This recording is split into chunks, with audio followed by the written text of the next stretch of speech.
Bom, disciplinas espirituais. Agora a gente vai entender um pouco melhor por que a gente está falando sobre disciplina espiritual. Antes de mais nada, eu queria começar conversando com vocês sobre o Michael Jordan, né? Esse jogador de basquete que provavelmente todo mundo aí já ouviu falar, né? No Brasil, o nosso jogador de basquete referência é o Oscar, mas no mundo inteiro, a referência em basquete muito provavelmente é o Michael Jordan. Por que eu trouxe o Michael Jordan para cá? Porque o Michael Jordan ele tem uma história de superação muito interessante que pouca gente conhece. Ele foi reprovado em várias peneiras, em muitos times. Sabe por que ele era reprovado enquanto criança para começar a jogar basquete? Porque ele não tinha altura suficiente para jogar basquete. Ele tinha somente 1,80 m. Agora, minha pergunta para você é: o que fez com que o Michael Jordan saísse daquele patamar onde ele era rejeitado pelas pessoas e virasse um astro da NBA conhecido no mundo inteiro? Uma palavrinha muito simples chamada disciplina. É por isso que a gente trouxe o Michael Jordan para cá. Então, foi a disciplina, treinos exaustivos, passar por cima da própria dor, do próprio orgulho, da própria carne, falando assim, num âmbito espiritual, que fez com que o Michael Jordan chegasse onde ele chegou. Isso me lembra, inclusive, a história da minha própria esposa. A minha esposa, Vanessa, ela tem 1,50 m. E ela trabalhava numa companhia aérea. E ela trabalhava no check-in, no balcão. E ela tinha sonho de ser uma comissária de voo. Ela via as comissárias passando com a sua malinha para baixo e para cima. E ela falava, poxa, eu queria ser uma comissária de voo, mas eu não posso. Sabe por quê? Porque para ser comissária de voo, você precisa ter no mínimo 1,65 m. Ela tinha 1,50 m. Até as pessoas falavam para ela, poxa, que pena que você não pode ser comissária de voo. Um dia a Vanessa chamou o gerente de comissários da empresa que ela trabalhava para conversar e perguntou para ele, olha, tenho vontade de ser comissária, mas eu só tenho 1,50 m. Será que eu posso ser comissária? Será que vocês permitiriam eu ser comissária nessa empresa? Ele falou para ela assim, olha, vamos fazer um teste com você no avião. Levou ela para dentro de um avião, fez ela tentar alcançar algumas coisas, ela não alcançou. Ele olhou bem para ela e falou assim, olha, se você fizer uma seleção para comissário de voo aqui na companhia e eu estiver na seleção, eu prometo que eu não te reprovo por conta da sua altura. Mas obviamente ele sabia que ela tinha um longo caminho a trilhar. Para você participar de uma seleção para comissária de voo, você precisa fazer um curso oficial de meses, indo para a escola todos os dias. Precisa fazer diversas provas na ANAC, na Agência Nacional de Aviação Civil, e ser aprovada nessas provas. Você precisa fazer um teste de sobrevivência no mar, ser aprovado. Teste de sobrevivência na selva, ser aprovado. Para daí então, você estar capacitado para participar de uma seleção de alguma companhia aérea. Então, com essa resposta dele em mãos, a Vanessa foi até uma escola de aviação e falou assim, eu quero fazer o curso de comissária. E daí ela encontrou mais uma barreira, mais um empecilho. O dono da escola falou para ela assim, olha, eu só deixo você fazer o curso de comissária aqui se você assinar um termo de responsabilidade dizendo que você não tem altura suficiente para ser comissária de voo. Uma vez que você assinou esse termo, alegando que você sabe disso, aí eu deixo você fazer o curso. Pois a Vanessa assinou o termo, fez o curso. Eu imaginava que ela ia fazer o curso e ela não fosse chamada para a entrevista. Eu imaginava que quando eles batessem o olho no currículo dela, a própria companhia aérea para a qual ela trabalhava iria enrolar ela, falar assim, não, essa aqui a gente não chama. Pois ela foi chamada para uma entrevista e na primeira vez que ela foi para essa entrevista, ela foi aprovada. E eu lembro que a gente brincava, porque quando ela foi aprovada, ela começou a voar, ela voava nos aviões bem pequenos, fazendo interior de São Paulo, Marília, São José do Rio Preto e tal. E a gente falava assim, poxa, essa companhia aérea que você trabalha, que você conseguiu uma vaga de comissária de voo, ela não voa para fora do Brasil. Tampouco você tem altura para voar num Airbus, por exemplo, ou num Boeing, que são aviões muito maiores, muito grandes. E a história de superação da Vanessa é que hoje 8 anos depois dela ter pisado no avião pela primeira vez na vida para tripular, Deus fez uma reviravolta tão grande na vida dela que hoje ela faz voos para Paris, Miami, Orlando, diversos destinos, num avião bem grande. E tudo isso por quê? Porque ela teve determinação, porque ela teve disciplina, porque quando disseram para ela, olha, não dá, você não vai conseguir, ela colocava a disciplina dela em primeiro lugar. Estudou, fazia provas, sem ter certeza se iria conseguir. Então por que eu trouxe o Michael Jordan? E agora que eu estou gravando esse vídeo eu lembrei da Vanessa e estou falando dela. Porque é através da disciplina que as pessoas conquistam as coisas. Se você perguntar para qualquer tipo de empresário de sucesso por aí, qual que é o segredo para chegar onde você chegou? Ele vai dizer assim, olha, 10% talento e 90% disciplina. Então, como que você vai acertar o alvo sem disciplina? Como que você vai chegar onde você quer chegar na sua vida sem disciplina? Como que você vai largar aquele pecado de lado sem disciplina? Não tem como. E é justamente essa ideia que nós queremos trazer aqui para você hoje. Nós vivemos numa sociedade que ela vive na superfície das coisas, né? O meu pastor, ele tem a mania de dizer que quando a gente vira cristão, a gente entra num mar. Só que a maioria das pessoas, elas não entram para ficar com a água no pescoço. Elas ficam com a água na canela. E sabe por que elas fazem isso? Porque com a água no pescoço você não consegue voltar mais para trás. Eu mesmo não sei nadar. Se eu chegar no mar com a água no meu pescoço, eu não vou conseguir voltar. Agora, com a água na canela, você sai a hora que você quiser. Então, essa é a sociedade que nós vivemos. Pessoas superficiais e pessoas imediatistas. Então, a nossa necessidade de hoje não é de pessoas mais inteligentes. A gente não precisa descobrir um novo Einstein. A gente precisa descobrir pessoas mais profundas. Pessoas que queiram se aprofundar nas coisas.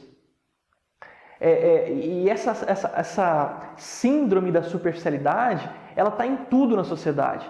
Se você manda mensagem para uma pessoa, ela visualizou, ela não te responde, você começa a ficar doido. Por quê? Porque você quer que ela te responda rápido, porque você é imediatista, porque nós somos imediatistas. Se a gente vai fazer uma faculdade e a faculdade demora mais do que 5 anos, a gente já fala, não, muito longo, eu não tenho todo esse tempo para poder estudar. Então é por isso que hoje tem faculdade por aí de até 1 ano, 1 ano e meio. Né? Então, pessoas superficiais e pessoas imediatistas. Agora, a superficialidade, ela é a maldição do nosso tempo. Né? Então, as disciplinas espirituais, o que elas fazem?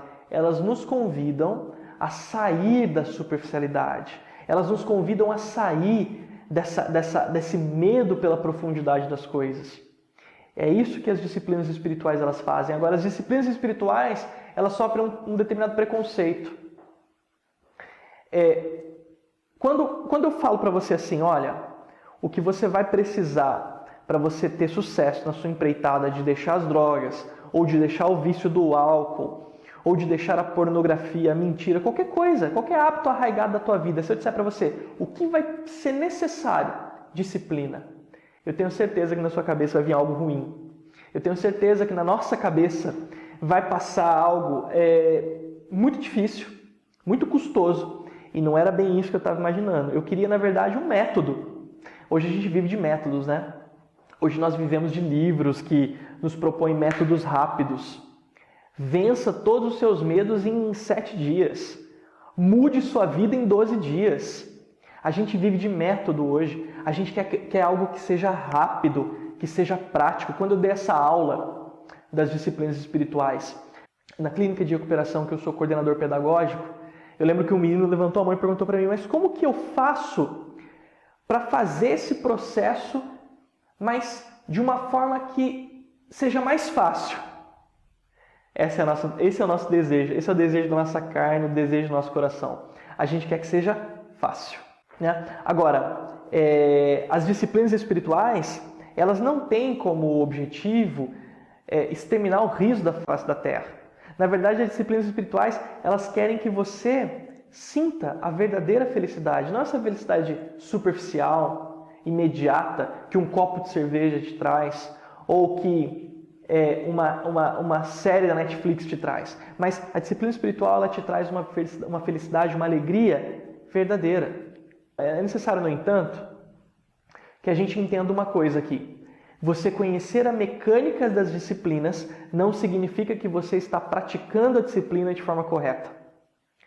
Então, mais uma vez, é possível que você conheça a mecânica por trás das disciplinas, mas ainda assim você esteja fracassando em praticar as disciplinas. O que eu quero dizer com isso? Vamos supor que você estabeleça para você mesmo que a partir de hoje você vai acordar todos os dias às 5 horas da manhã e você vai ir orar lá na sua igreja. Todos os dias, às 5 horas da manhã, você vai orar na sua igreja. E no primeiro dia você vai... No segundo dia você vai, mas você já vai com mais sono. No terceiro dia você vai se arrastando até que você mantém aquilo funcionando por 10 dias. E alguém te pergunta, e aí, você está conseguindo cumprir com a disciplina? Você está conseguindo cumprir com a disciplina. Você vai falar assim, tô. Está te fazendo bem? Será que aquilo está cumprindo o propósito que deveria cumprir na sua vida? Ou na verdade aquilo virou uma obrigação onerosa para você, uma carga a mais nas suas costas? Então aqui vem essa palavra para a gente tomar cuidado, porque é possível que a gente conheça a disciplina, mas a gente não entenda como efetivamente praticá-la sem aquilo nos trazer algo ruim. Nesse âmbito, eu trago para vocês uma dica de leitura que faz parte do nosso conteúdo paralelo aqui do nosso treinamento, que é uma dica de leitura de um livro do Luciano Subirá, chamado Até que Nada Mais Importe. Esse livro é um livro muito bom, onde o Luciano Subirá ele narra um processo que Deus fez com que ele passasse para que ele entendesse um pouco mais sobre isso que nós estamos falando aqui. Teve um determinado ano da vida dele, onde o pastor Luciano Subirá ele estabeleceu para ele mesmo que ele iria quebrar recordes da vida espiritual dele. Então ele decidiu que ele iria ler 3 ou 4 horas de Bíblia todos os dias. Ele decidiu também que ele ia fazer o maior jejum que ele já tinha feito na vida dele, que era um jejum de 21 dias. E não eram 21 dias 21 dias fazendo o jejum de Daniel, por exemplo, né? Não, era 21 dias sem alimento, sem nenhum tipo de alimento. E ele cumpriu os 21 dias de jejum, ele estava lendo aí 3 ou 4 horas por dia de Bíblia, e ele foi participar de uma reunião de pastores, e no começo da reunião, eles decidiram orar, né? Orar um pouco antes da reunião. E sabe quando você vai fazer uma oração bem sutil, bem singela, mas aquela oração acaba tomando grandes proporções por conta da unção que desce através do Espírito Santo? Foi isso que aconteceu nessa reunião. E através daquela unção, Deus falou ao coração do Luciano Subirá: você precisa me buscar mais. Você precisa me buscar mais. E ele conta nesse livro que ele chegou a ficar bravo com Deus, ele discutiu com Deus durante a oração, porque ele falou assim: como que eu posso te buscar mais do que eu já tenho buscado? Eu leio 3 ou 4 horas de Bíblia por dia, eu acabei de fazer um jejum de 21 dias, como que o Senhor tem coragem de pedir para eu te buscar mais? E aí o Espírito Santo levou ele para um determinado acontecimento que tinha passado com ele há muitos anos atrás, quando ele estava no início da carreira pastoral dele. Ele foi chamado para atender um casal que estava brigando, um casal em crise, ligou para ele e ele foi até lá. Quando ele chegou lá, ele perguntou para o marido: o que está acontecendo? Aí o marido disse: olha, a vida inteira essa mulher quis que eu fosse no mercado com ela. E eu nunca fui, porque eu não sou de ir no mercado, não gosto de ir no mercado, não ia no mercado quando eu era criança, não vou no mercado. Hoje, eu decidi ir no mercado com ela. Porque de tanto ela me encher as paciências, eu fui no mercado com ela hoje. E para minha surpresa, ela não ficou feliz. Para minha surpresa, quando nós chegamos em casa, ela continua brigando comigo. Aí o Luciano Subirá olha para a esposa e fala assim: olha, eu não entendi por que você ainda está brigando com ele. Ele não foi no mercado com a senhora? O que a senhora queria não era que ele fosse no mercado? Ele foi no mercado. Então por que a senhora está brigando com ele? E nesse momento aquela mulher olha para o pastor Luciano Subirá e diz o seguinte: eu nunca quis que ele fosse no mercado comigo. Eu sempre quis que ele quisesse ir no mercado comigo. E nesse momento, ele é acometido, nesse momento, lá anos depois, nessa reunião de pastores, tendo vivido essa experiência que ele tinha acabado de viver com o Espírito Santo, e Deus falando para ele: eu quero que você me busque de verdade. Ele entendeu que Deus não queria que ele jejuasse 21 dias. Deus não queria que ele quebrasse todos os recordes em termos de leitura de Bíblia diária. Deus queria que ele quisesse fazer isso. Deus não estava interessado na boa performance dele. Deus estava interessado no coração dele. Então isso muda tudo. Então é isso que nós estamos dizendo aqui, que você pode conhecer a mecânica da disciplina, mas você pode falhar em praticar a disciplina. Bom, dito isso, eu quero conversar um pouco com você sobre os seus hábitos arraigados, sobre os nossos hábitos arraigados. O que são hábitos arraigados? São esses hábitos que a gente quer deixar e a gente não consegue. Os hábitos que provavelmente estão fazendo você assistir esse treinamento. Eu quero, por exemplo, deixar de fumar e eu não consigo. Eu quero deixar de beber e eu não consigo. Eu quero deixar de fofocar e eu não consigo. Eu quero deixar de mentir e não consigo. Eu quero deixar de adulterar e não consigo. Eu quero deixar de usar droga, cocaína e não consigo. Por que a gente não consegue? Todo mundo tem alguma coisa que tenta deixar e não consegue. Ou a maioria das pessoas. Ou pelo menos as pessoas que ainda não descobriram isso que nós estamos prestes a dizer aqui. Então, eu tive uma dificuldade muito grande na minha vida em termos de bebida. Eu não conseguia deixar de beber e eu achava que eu ia passar minha vida inteira bebendo e não tinha outro jeito. Às vezes eu bebia todos os dias e às vezes era 9 horas da manhã e eu estava comprando um fardo de cerveja na conveniência do posto que ficava em frente da minha casa.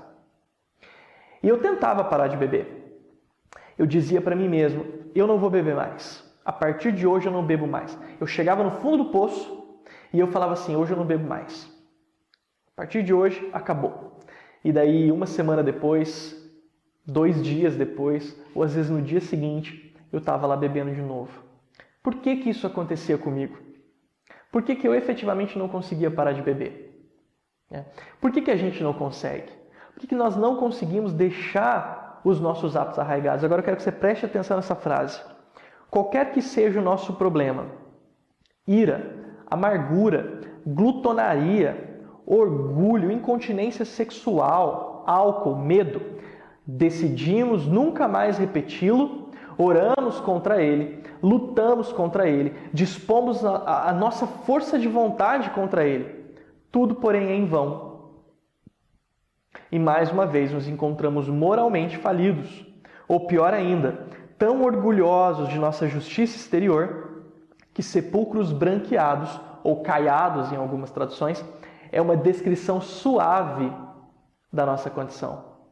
Então o que acontece? A gente tenta, a gente até ora contra esse vício. Quantas vezes eu orei? A partir de hoje eu não vou beber mais. Só que eu ainda estava cometendo um erro. Talvez é o erro que você ainda esteja cometendo.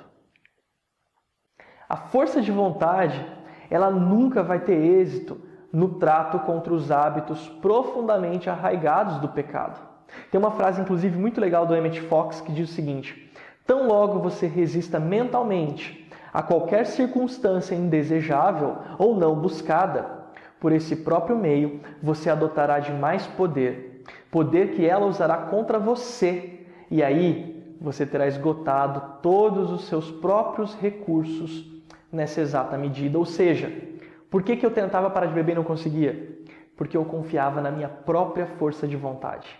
Porque eu dizia para mim mesmo: agora eu decidi. Quantos aqui já não fizeram isso? Quantos já não levantaram a mão e disseram: agora eu não bebo mais. A partir de hoje eu não uso mais droga. A partir de hoje eu não consumo mais pornografia. A partir de hoje eu decidi. E daí o que acontece?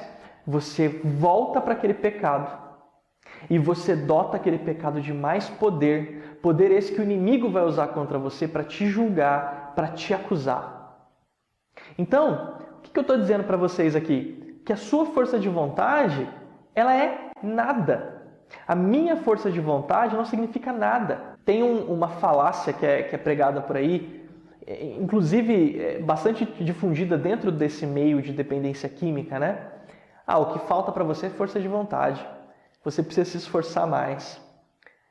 Será que falta força de vontade para você? Você que está preso no mundo das drogas, você não tem vontade de sair?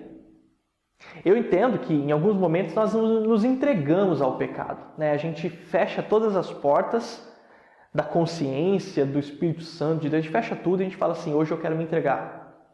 Mas quando você está lá no fundo do poço e você levanta a sua mão e você fala assim, eu não aguento mais essa vida, será que falta força de vontade? Será que o problema é falta de força de vontade? Acredito que não. A nossa força de vontade, ela não tem força contra os hábitos arraigados. Agora, no momento que a gente entende que então a nossa força de vontade ela não tem poder para nada, então qual que é o primeiro pensamento que vem na nossa cabeça? O primeiro pensamento que vem é, bom, se eu não posso, então eu preciso acreditar na graça de Deus, correto? Então quem tem poder para me libertar desse meu hábito profundamente arraigado é Deus, através da sua graça misericordiosa, correto? Correto. Agora, eu vou te fazer uma pergunta agora. Se a justiça, então, é um dom gracioso de Deus, como a Bíblia claramente afirma, a conclusão lógica seria que devemos apenas esperar até que Deus venha e nos transforme, certo? A resposta é não. Por que acontece? Se você sentar e esperar com que Deus faça efetivamente tudo por você, você não vai sair do lugar do mesmo jeito que você não saía do lugar quando você acreditava na sua própria força de vontade. Então eu vejo muito isso dentro das igrejas. Eu vejo que no final do culto o pastor faz um apelo e daí as pessoas vão lá na frente. Não estou dizendo que é errado ir lá na frente. Só que eu estou dizendo que as pessoas continuam com a mesma vida que elas têm. Elas não movem uma palha. E daí elas vão lá na frente, elas se ajoelham, elas choram, elas se entregam. E o que elas estão pedindo? Muitas vezes, que Deus estale o dedo e mude elas. Uma vez um dos meninos que ficava na nossa casa de recuperação, na casa de recuperação que eu sou coordenador pedagógico, ele me procurou e disse, Gabriel, sabe o que eu queria? Eu queria que Deus descesse aqui na minha frente, eu queria que Jesus descesse aqui na minha frente. Ele estalasse o dedo, ele tirasse a minha vontade de usar droga. Ele tirasse o meu desejo pelo pecado. Eu falei assim, olha, esse desejo que você tem aí é o desejo que eu também tenho. É o desejo que todo mundo tem. Como nós gostaríamos que Deus estalasse o dedo e a gente perdesse essa nossa natureza adâmica e a gente perdesse essa carne que faz com que a gente tenda para o pecado. Mas isso não vai acontecer. Nós vamos perder essa natureza adâmica quando a gente for para a glória. Nesse momento, a nossa vida aqui é uma luta. E nós temos que lutar contra a nossa carne. E isso é bíblico. Agora, se eu estou dizendo para você então, que de um lado, nós temos esse abismo que nos leva para esse pensamento de que eu só preciso acreditar na minha própria força de vontade. Do outro lado, nós temos um abismo da graça misericordiosa de Deus, onde Deus vai efetivamente fazer tudo por mim e eu não preciso mover uma palha. O que nós estamos propondo aqui então? Qual que é a solução? Se eu não posso ficar desse lado e não posso ficar desse lado. Imagina que então tem um abismo. De um lado, um abismo de outro. E no meio tem uma estrada. Essa estrada é uma estrada que percorre o caminho da cordilheira. Se você olhar para a sua direita, você tem o abismo da tua força de vontade. Se você olhar para a sua esquerda, você tem o abismo da graça de Deus. Onde você caminha então? Você vai caminhar pelos desfiladeiros? Não. Você vai caminhar pela estrada. A estrada que está indo no meio. Agora, como que é o nome dessa estrada? O nome dessa estrada é disciplinas espirituais. E é por isso que nós estamos trazendo esse assunto. É por isso que isso é tão importante. Porque é somente através dessa estrada que nós vamos conseguir nos desvencilhar dos hábitos profundamente arraigados da nossa carne. É a única solução, a única saída. Então, Gabriel está dizendo que a disciplina espiritual ela vai fazer milagre? Não. A disciplina espiritual ela não vai fazer nenhum milagre com você. Mas ela vai te levar até o ponto onde Deus vai efetivamente fazer um milagre na sua vida. Onde Deus vai efetivamente remover o seu desejo de pecar. Onde Deus vai efetivamente remover o seu desejo de usar droga. Essa estrada vai te levar até o ponto onde Deus pode fazer alguma coisa. O erro que nós cometemos é que nós estamos no ponto onde a gente está há anos. A gente olha para Deus e a gente fala assim para Deus, Deus, faz alguma coisa comigo. Faz agora. Estala o teu dedo e muda, me transforma. Mas aí a gente peca no determinado ponto, querido. A gente peca na sinergia que a gente tem que ter do trabalho com Deus. E veja bem, isso não é desmerecer o poder de Deus ou a graça de Deus. Deus tem poder para te transformar num estalar de dedos. Deus tem poder para fazer o que Ele quer fazer com você na hora que Ele quiser. Mas o que nós estamos propondo aqui é que você precisa fazer a sua parte. Existe uma parte muito importante que você precisa cumprir, para que Deus possa também fazer a parte dele. Essa parte que você precisa cumprir é a parte das disciplinas espirituais. É por isso que nós estamos falando sobre isso aqui. E dentro desse caminho, dentro desse trajeto, o que nós estamos falando? Nós estamos falando do trajeto da graça disciplinada. O que é o trajeto da graça disciplinada? Por que é graça? Porque é gratuita. E por que é disciplinada? Porque existem coisas para nós fazermos. Então, tem inclusive uma frase muito legal do Dietrich Bonhoeffer, que ele deixa claro que a graça de Deus, ela é gratuita, mas ela não é barata. Ela custa caro. E o que ela custa? Ela custa disciplina. É o seu curso de ação. É você não levantar mais no final do culto e ir lá achando que Deus vai fazer tudo e você não tem que fazer nada. Você tem que fazer a sua parte, você tem que cumprir a sua parte no seu chamado. Através das disciplinas espirituais. Agora, o que a gente tem que tomar cuidado aqui é o seguinte. Vamos tomar cuidado para não transformarmos essas disciplinas espirituais em leis. Que é mais ou menos o que o Luciano Subirá estava fazendo. Transformando as disciplinas espirituais em leis. Ou no exemplo que eu te dei de acordar todos os dias 5 horas da manhã e ir até a igreja orar, e aí você vai com sono, vai com cara de cansado, vai reclamando, transformou a disciplina espiritual em lei. E todos nós sabemos o que a lei nos traz. Nós vivemos do quê, querido? Nós vivemos da graça ou da lei? Nós vivemos da graça. Porque a lei, ela exala o hálito da morte. Então a gente tem que olhar para a disciplina espiritual como algo bom, não como algo ruim. Então vamos tomar cuidado para não transformarmos essas disciplinas em leis. Agora você deve estar se perguntando, quais são então essas disciplinas espirituais? É exatamente quais as disciplinas espirituais que nós vamos tratar aqui nos próximos vídeos. E não somente quais são as disciplinas, mas como a gente verdadeiramente praticá-las de forma sábia. Né? Então nós vamos ensinar para vocês como praticar cada uma das disciplinas de forma detalhada, para que você consiga percorrer o caminho que nós estamos propondo aqui, para que Deus possa, aí sim, efetivamente fazer algo pela sua vida e transformar você, para que você possa deixar de lado, ou melhor dizendo, para que você possa eliminar da sua vida os hábitos arraigados do pecado que você tanto quer se livrar há tantos anos, muitas vezes, e você não consegue. Então, como percorrer esse caminho, que é o que você vai aprender nas próximas aulas. Deus abençoe a sua vida.